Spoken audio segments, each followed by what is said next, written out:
Satish Advanced Pain Clinic, Noppimayam Surgery Duram. For appointments 9155515563. ఒక ఇల్లు ఉండటానికి మంత్లీ తినడానికి ఏదో వచ్చే రాబడి అంతే చేసాడు. అంత గొప్ప మనిషి అండి. మనం లైఫ్లో చూడలేం మనం అటువంటి మనిషిని. ఈ పర్సనల్ విషయాలు కూడా ఎందుకు చెబుతున్నానంటే జనానికి తెలుస్తుందని, అవును తెలుసుకోవాలని. మీరు తప్ప ఇంకెవరు చెప్పలేరు కూడా. ఆ మహానుభావుడిని అంత సన్నిహితంగా చూసిన వాళ్ళు చెప్పగలగాలి, చెప్పే ధైర్యం ఉండాలి. అసలు మనిషికి తృప్తి ఎక్కడ చెప్పండి? ఎన్ని కోట్లు ఉంటే తృప్తి? పోనీ ఈ చచ్చిపోయిన వాళ్ళు సోకాళ్ళు వాళ్ళంతా, ఇప్పుడు జయలలిత గారు చచ్చిపోయింది, కొన్ని కోట్లు వాళ్ళ కొట్టుకుంటున్నారు, వాళ్ళని చంపేసి వీళ్ళని చంపేసి, అక్కడ దొరికి ఇక్కడ దొరికి, అక్కడ డబ్బులు దొరికి, ఇక్కడ పత్రాలు దొరికి. ఏమన్నా రూపాయి తీసుకెళ్ళింది ఆవిడ? మన సొసైటీలో ఎంతమంది చచ్చిపోయారు? ఏళ్ళు ఎవడన్నా ఒక రూపాయి తీసుకెళ్లారా? పోని పెద్ద పెద్ద గోడలు కట్టారు, పెద్ద పెద్ద గేట్లు కట్టారు, ఎవడన్నా రూపాయి తీసుకెళ్ళాడా? ఏంటి ప్రయోజనం? తృప్తి. మన వాళ్ళంతా బాగున్నారా లేదా, అది తృప్తి. ఆ తృప్తి ఉన్న మనిషి హ్యాపీగా వెళ్ళిపోతాడు. కరెక్ట్. ఆయన అంత ఎత్తుకు లెగిశాడంటే కారణం ఏంటంటే ఆయన మంచితనం, ఆయన మనసు మంచిది. ఆ మనసు వల్ల అంత ఉన్నత శిఖరాలకు వెళ్ళిపోయాడు. రామారావు గారితో పాటు మిగతా హీరోలతో కూడా చేసేవారు కదా? అందరితో చేశాను. రామారావు గారి మనిషి అన్న ముద్ర మీ మీద బలంగా ఉంది. అది ఎలా మేనేజ్ చేసేవాళ్ళు? నా అదృష్టం అండి అది. నేను చేసుకున్న నాగేశ్వరరావు గారితో చేశారు, శోభన్ బాబు గారు. నన్ను అసహించుకునేవాళ్ళు కాదు ఎవరు, చాలా ప్రేమగా ఉండేవాళ్ళు అందరూ. కృష్ణ గారు రామారావు గారికి వ్యతిరేకమైన టర్న్ తీసుకున్నప్పుడు కూడా మీరు కృష్ణ గారి సినిమాల్లో కూడా కనిపించారు. అవునండి. అంటే అది ఇది చిన్న మనస్పర్ధలండి. ఆయన కురుక్షేత్రం తీయొద్దని చెప్పాడు, నేను దానవరసవర కన్న తీస్తున్నానయ్యా, రెండు సేమ్ సబ్జెక్టు, నువ్వు తీయొద్దు అన్నాడు. కాదు అని చెప్పి మొదలెట్టాడు. అక్కడ చిన్న కోపం వచ్చింది. సరే ఓకే చూసుకుందాం అని చెప్పి ఆయనేమో మొత్తం అసలు ఇండస్ట్రీలో ఉన్న ఆర్టిస్టులందరినీ ఒక రైల్లో వేసుకుని రాజస్థాన్ వెళ్ళిపోయారు. అక్కడ తీశారు అది. కృష్ణ గారా? మేమేమో హైదరాబాద్లో తీసాం. ఓకే. ఇదేమో సూపర్ డూపర్ హిట్ అయింది. అదేమో కాస్ట్యూమ్స్ బాగున్నాయి అన్నారు, సినిమా పోయింది. అందుకని అక్కడి నుంచే చిన్న మనస్పర్ధలు. అల్లూరి సీతారామరాజు సినిమా రామారావు గారు తీయాలని అనుకున్నారని అంటూ ఉంటారు. అవునండి. వారు తీయలేకపోయారు, కృష్ణ గారు తీశారు కదా. అది ఆ విశేషం ఏమన్నా మీకు తెలుసా? వారు ఆ స్క్రిప్ట్ మీద చాలా పనిచేశారంట కదా. చాలా అల్లూరి సీతారామరాజు మీద ఆయన బాగా పనిచేశాడండి. పనిచేసి అల్లూరి సీతారామరాజు క్యారెక్టర్ డిజైన్స్ కూడా వేయించాడు, ఆఫీసులో ఉన్నాయి. ఓకే. అల్లూరి సీతారామరాజు ఎలా ఉంటాడు, బట్ పూర్తి వివరాలు ఆయనకి దొరకలే ఇంకా అప్పటికి. ఓకే. దొరకకపోతే సీతారామరాజు అని కృష్ణ గారు అనౌన్స్ చేసేసి, అతని దగ్గర కూడా కరెక్ట్ స్క్రిప్ట్ లేదు, మన్యం వెళ్ళిపోయాడు అతను. ఓకే. ఈయనకి కోపం వచ్చింది. ఓకే. వద్దని కబురు చేశాడు. చేసినా కూడా అతను ఆగకుండా మన్యంలో ఆ మహారథి గారిని తీసుకెళ్ళి అప్పుడు కూర్చుని కథ రాసేవాళ్ళు. అక్కడ డైలాగ్స్ అన్నీ ఆయన అడవిలోకి పోయి కూర్చొని రాసుకుంటూ ఉండేవాడు. నేను అందులో కూడా యాక్ట్ చేశాను, సీతారామరాజులో కూడా వేసా. అప్పుడు కోపం వచ్చింది ఆయనకి. కోపం వచ్చి తర్వాత దేవుడు చేసిన మనుషులు సినిమాలు యాక్ట్ చేశాడు. ఆ ఫంక్షన్కి పిలిచినా కూడా అయినా. ఓకే. అది వాళ్ళకి తెలుసు. బట్ అయినా కూడా తర్వాత మళ్ళీ మాట్లాడుకున్నారు అనుకోండి. బట్ ఆ కోపం ఉండేది ఆయనకి. కొన్ని క్యారెక్టర్లు చేయాలని మనసులో ఉండేది. ఎన్ని స్క్రిప్టులు రాసుకునేవాడు అండి ఆయనే, రాసుకుని పెట్టుకునేవాడు. ఈలోపు ఎవరిలో మొదలెట్టేసేవాడు. మరి అది ఆగరు కదా, ఆయన చేస్తున్నాడంట అనగానే వాళ్ళు వేసేవాడు బాణం. ఆ విధంగా సీతారామరాజు మొదలెట్టి ఫినిష్ చేశాడు అతను. అతనికి మంచి పేరు వచ్చింది ఆర్టిస్ట్గా. రామారావు అయితే ఇంకా మంచి పేరు వచ్చేది. దాంతో కొంచెం దూరం అయిపోయింది. మాట్లాడుకోవడం కోపం అంతకన్నా ఏమీ లేదు. ఎదురుగా పడి పోట్లాడుకున్నది ఏమీ లేదు, తిట్టుకున్నది ఏమీ లేదు. ఎవరో నేను చేద్దాం అనుకున్నవన్నీ ఏమిటి ఇలా చేస్తున్నారు వాళ్ళు. ఇంకా అల్లూరి సీతారామరాజు డిజైన్లన్నీ ఉన్నాయి ఆయన దగ్గర. గెటప్లన్నీ ఏం చేసి, పంచి ఎలా ఉండాలి, కిరీటం ఎలా ఉండాలి. కాకపోతే పూర్తి కథ దొరకల అల్లూరి గారికి. సినిమాకి సరిపడినంత కథ దొరకల, లేకపోతే తీసేవాడు ఆయన అల్లూరి సీతారామరాజు. పరస్పర గౌరవానికి ఏం తక్కువ ఉండేది కాదు కదా. అయ్యో, రామారావు రాస్తున్నారంటే లేచి నుంచినవాడు కృష్ణ గారు కూడా. ఆ గౌరవం ఉండేది. అది డిఫరెన్స్, ప్రొఫెషన్లో డిఫరెన్స్, ఇది పర్సనల్ డిఫరెన్స్. అవును అవును. ఆయన మంచి స్క్రీన్ ప్లే రైటర్ కదా. Beautiful screen play writer, beautiful artist అండి ఆయన. మంచి అసలు ఆయన పెయింటింగ్లు వేసేవాడు, అదిరిపాటుగా ఉండేవి. చాలా కొత్త విషయం ఇది. పెయింటింగ్లు బ్రహ్మాండంగా. అలాగా సుభాష్ చంద్రబోస్ గారు వస్తే ఆయన బొమ్మ గీసి ప్రజెంట్ చేశాడు సుభాష్ చంద్రబోస్ గారికి. అలాగా రామారావు గారు. మీకు ఏ ఆర్టిస్ట్కి అయినా బొట్టు పెట్టాలన్నా ఐబ్రో గీయాలన్నా ఆయన తర్వాతే ఫ్రీ హ్యాండ్ అనమాట. ఏ మైథాలజీ క్యారెక్టర్ తీసుకొచ్చినా కూడా బొట్టు ఆయనే పెట్టేవాడు. పెట్టి రామారావు గారిలో ఉన్న చిత్రకారుని కోణం ఇప్పుడే మీరు చెప్తుంటేనే అర్థమవుతుంది ప్రపంచానికి. బ్యూటిఫుల్ ఆర్టిస్ట్ అండి, ఆర్టిస్ట్, పెయింటర్, మంచి పెయింటర్, మంచి పెయింట్లు వేసేవాడు.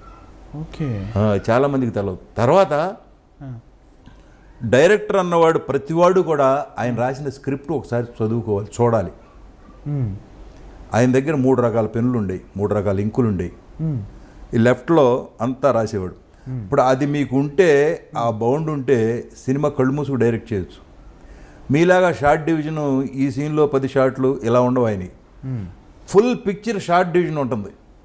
320 షాట్ అందంటే శుభం షాట్ అనమాట. అది ఒకటి నుంచి వెళ్ళిపోతూ ఉంటుంది. తర్వాత లెఫ్ట్లో ఏ ఆర్టిస్ట్ ఎక్కడి నుంచోవాలి, ఎన్ని డిగ్రీల్లో నడవాలి, కెమెరా ఎక్కడి నుంచి ఎక్కడికి వెళ్ళాలి, ఎక్కడ డైలాగ్ మొదలెట్టాలి, ఆ డైలాగులు అన్నీ ఇటు ఉంటాయి. ఆ 3 రకాల లింకుల్లో రాసుకునేవాడు. ప్రతి డైరెక్టరు నేర్చుకోవాల్సిన విషయం అండి ఇది. ఈ విషయం ఎవరికి తెలవదు. ఆయన రాసిన స్క్రిప్ట్లు ఉన్నాయి, ఆ రామకృష్ణ దగ్గర ఉండి ఉంటాయి. బట్ మ్యూజియంలో పెట్టచ్చు. అంత బ్యూటిఫుల్గా రాసేవాడు అనమాట. అక్షరాలు ముత్యాల్లాగా ఉంటాయి. 3 రకాల ఇంకులు ఎవరైనా మిక్స్ చేస్తారు, 2-3 రకాలు మిక్స్ చేసి వాటితో రాసేవాడు. అక్షరాలు గుండ్రంగా ఉన్నాయంటేనే గ్రాఫాలజీ ప్రకారం వాళ్ళ మనసు శుద్ధమైందని అర్థం. అంతేగా మరి. కరెక్ట్. చాలా క్లియర్ మనసు అండి. ఎవరిని ఏమీ హర్ట్ చేసేవాడు కాదు, ఎవరిది ఏమి అన్యాయంగా తీసుకుందాం అనేవాడు కాదు. అసలు ఆ మనస్తత్వమే కాదు. అది చాలా గొప్ప విషయం. ఇన్ని అంటే నేను ఇది ఫూలిష్ ప్రశ్న అనుకోకండి. 1500 పాత్రలు చేశారు. మీకు మనసుకు నచ్చిన పాత్ర 1-2 గుర్తు చేసుకుంటే మీరు ఏం చెప్తారు?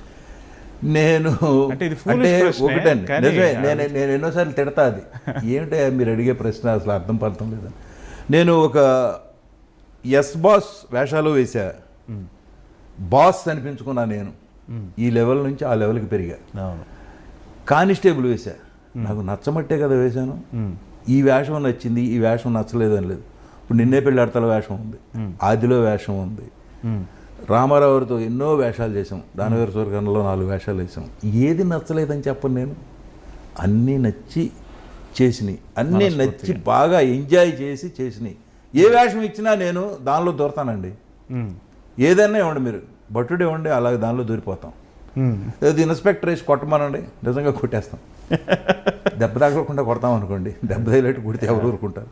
అందుకని దానివల్ల ఇంతకాలం 50 సంవత్సరాలండి నేను ఇండస్ట్రీకి మేకప్ వేసుకుని. 50 సంవత్సరాల నుంచి ఆ ప్రేక్షకులు ఆదరిస్తున్నారు. అందుకని వాళ్ళకి నేను దండం పెడతా ఇప్పుడు. ఎందుకంటే బోరు కొట్టింది వెళ్ళిపోరా అని అనకుండా, ఇప్పుడు కూడా మావాడు చలపతిరావు, చలపతిరావు వేషం బాగుంది ఇందులో అని అంటారు. అందుకని ఆ ప్రేక్షక దేవుళ్ళకి నేను మనస్ఫూర్తిగా నమస్కారం పెడతాను. ఎంత గొప్ప నట సంస్కారం అంటే ఇదే కదా. అదే. సో జీవితం చాలా తృప్తిగా గడుస్తుంది. అంతేనండి. భగవంతుడి మీద భారం ఇస్తాం ఇక, అంతే. ఇప్పటికి కూడా మీరు నటిస్తూనే ఉన్నారు. అది ఇంకా చాలా చాలా గొప్ప విషయం. నాబోటి దర్శకత్వం చేసుకునే అవకాశం వచ్చింది. అందరూ పైకి రావాలండి. నేను ఇవాళ అందరూ కొత్త వాళ్ళ దగ్గర చేస్తున్నానండి. కొత్త వాళ్ళంతా నేను కావాలని వస్తున్నారు. అవును, ఓకే, సరదాగా చేద్దాం. పెద్దాళ్ళతో చేసాం, చిన్నాళ్ళతో చేసాం, ఇంకా చిన్నాళ్ళతో కూడా చేద్దాం. కొత్త వాళ్ళకి ఎంకరేజ్ చేద్దాం. వాళ్ళకి ఏదైనా మన వల్ల ఉపయోగం ఉంటే ఉపయోగించుకుంటారు. అది నా మనసులో ఉన్న ఫీలింగ్. మీ వంటి నటులతో చేసేప్పుడు చాలా నేర్చుకోవటానికి కూడా దొరుకుతుంది. నేర్చుకునే వాళ్ళకి అది ఫస్ట్ డిసిప్లిన్ నేర్చుకోవాలండి. వాళ్ళకి కావాల్సిందే డిసిప్లిన్, మర్యాద, ఎదుటివాడిని గౌరవించటం. అవి నేర్చుకుంటే వాడు ఎప్పుడు ఎక్కడున్నా కూడా పైకి వస్తాడు, ఎప్పుడైనా పైకి వస్తాడు. నేను అందుకే యూత్కి చెప్పేదే అది. అరే పక్కాన్ని గౌరవించండి. వాడు ఎవడన్నా కానీ మేకప్ మ్యాన్ అవ్వచ్చు, కాస్ట్యూమర్ అవ్వచ్చు, అంతా మనలాంటి వాళ్ళు. వాడేదో ఆ ప్రొఫెషన్ ఎన్నుకున్నాడు, లేకపోతే ఆడే ఆర్టిస్ట్కి వస్తే మనకు పోటీగా ఉండేవాడు కదా. అందుకని అందరినీ గౌరవించడం నేర్చుకోండి. అందరూ మనలాంటి వాళ్ళే. అవును. ఏ ఆర్టిస్ట్ దగ్గర చూడని ఒక విషయాన్ని మీ దగ్గర చూశాను. ఏంటంటే మేకప్ మెన్లు మొదలుకొని కాస్ట్యూమర్లు మొదలుకొని అందరూ బాబాయ్ బాబాయ్ అని ఆప్యాయంగా పిలుస్తారు. మనం ఆప్యాయతగా ఉంటే కదండి వాళ్ళు కూడా ఉండేది. అందుకనే నేను నాతో పాటు కూర్చొని తినమంటే అందరినీ. మాకు అలవాటండి, అందరూ ఆర్టిస్టులు ఒకసారి కూర్చొని తినేవాళ్ళం. ఇవాళ అసలు ఎవడో కనపడ్డు. అసలు ఇప్పుడు క్యారియర్ రూమ్కి తీసుకుపోతారు, క్యారవాన్లు వచ్చేసినాయి. ఇది ఎక్కడెక్కడో ఉంటారు. క్యారవాన్ అంటే తెలియదు మాకు, చెట్టు కింద కూర్చుని దుప్పటి వేసుకుని కింద కూర్చొని తినేసేవాళ్ళు. అందరూ అంత ఎఫెక్షన్గా ఉండేవాళ్ళం అండి. ఇవాళ ఎఫెక్షన్ అనేది లేదు. మరి హైదరాబాద్ వచ్చినాకో ఎందుకో తెలియదు కానీ ఎఫెక్షన్ అనేది ఎవరి దగ్గరే లేదు. నేను గమనించింది అది. నేను వస్తున్నాను మీ దగ్గరికి, మీరు ఏదో పని మీద వస్తున్నాడు మనకు అన్నట్టు చూస్తాడు తప్ప మనం అంటే ప్రేమగా వచ్చాడని ఎవరూ అనుకోవట్లా. అదండి మార్పు. వీళ్ళంతా మారితే మళ్ళీ బాగుపడుతుంది, ఇండస్ట్రీ బాగుపడుతుంది, మంచి సినిమాలు వస్తాయి. మంచి సినిమాలు రావాలని మనం కోరుకుందాం, ఖచ్చితంగా కోరుకుందాం. సైకిల్ అనేది అంటారు కదా, అవునండి. మళ్ళీ మంచి రోజులు వస్తాయి, మళ్ళీ అద్భుతమైన సినిమాలు వస్తాయి. మహానటుడు రామారావు గారు లాంటి మహాపురుషులను చూడలేమేమో కానీ పుట్టరండి. అలాంటి వాళ్ళు బాటలో నడిచే వ్యక్తులైనా వస్తారండి. ఖచ్చితంగా డిసిప్లిన్ మెయింటైన్ చేసేవాళ్ళు వస్తారు. వచ్చినప్పుడు మళ్ళీ బాగుపడుతుంది ఇండస్ట్రీ. ఖచ్చితంగా. సార్, మీ అమూల్యమైన సమయాన్ని మా కోసం ఇచ్చారు. భలేవాళ్ళే. ఈ మా కాఫీ విత్ యమునా కిషోర్ ఇప్పటికే ఒక 15 పైగా ఎపిసోడ్స్ చేసాం, కానీ అందులో ఈ ఎపిసోడ్ చాలా చాలా గొప్పగా అమరింది అని నేను అనుకుంటున్నాను. కప్పులు బాగున్నాయండి, యమునా కిషోర్ అని వేసుకున్నారు. చాలా హ్యాపీ. మీతో కాఫీ తాగడం చాలా సంతోషంగా ఉంది. ఈ మాటలు కొంతమంది అయినా ఉపయోగించుకుంటే నా జన్మ ధన్యమైనట్టే. అంతేనండి. రామారావు శిష్యుడిగా, ఎందుకంటే రామారావు మూలనే మాకింత పేరు ఉంది. ఇవాళ రామారావు అనే చెట్టు చాటు కింద మొక్కలాగా పెరిగాం, మొక్కలాగే ఉన్నాం ఇంకా.